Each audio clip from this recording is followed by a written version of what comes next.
fantatrareo moa inona mahatonga atsika hoe maty. Areo mieritreritra hoe makasy tsika efa maty fa tsika zany a ohatran'ny biby fiompy ny zareo any an-danitra any, ohatran'ny hoe akoho zany na omby zany a, de rehefa te sakafo zareo any an-danitra any de mitango atsika, mamono atsika. Zay mahatonga matetika ny ohatra ny omby na le kisoa matavy a no ohatrany hoe maty tampoka. Zay tsika tena infarctus zay na AVC zao nanona, fa rehefa matavy ianao a mora maty kokoa satria reny ole matavy iny ilain'zareo any an-danitra any.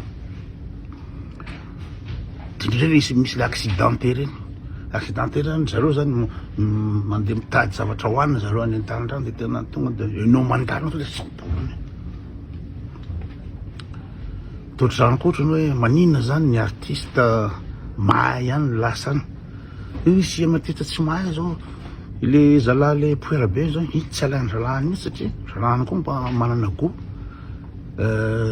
Fa ohatrany hoe arahin'zareo ry Nary, ry Dada, ry Fafa, izy daholo moa ny artiste an'ireny any an-dafy ary de ohatrany hoe Whitney Houston ohatr'izany.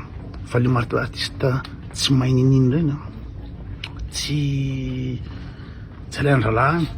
Ka zalahy ohatra mirevy zao zalahy zany an-danitra any, mirevy eo samy inona zany kaly eo na mirevy pi, de ry zalahy tena alevra nga le ina moa zany reveko be le eran'ny Dada, alefasa tena nga Dada ina moa zany hitendry gitara. De zay mahatonga ny Dada maty tampoka. Aiza ve nisy Dada ohatrany hoe mipetraka matoro, mipetraka fotsy ohatry zao avy sakafo angambo le iny mipetraka ohatry zao de ina moa zany mpilefika fotsiny teo de maty. Satria amin'ny fotoana le reveny zalahy any an-danitra hoe alaivo iza zao ny artiste milailay ao, de alaivo ranga Dada, de nalain'ny zalahy Dada. Fa misy artiste sasany ery mopikany reny elaela mihitsy any vao lasa any, ery Rotsman reny, ny Air Bastalion tsy lasa any reny satria tsy ilain'ny zalahy any reny. Fa le artiste le favy reny foana no lasa any. Zay.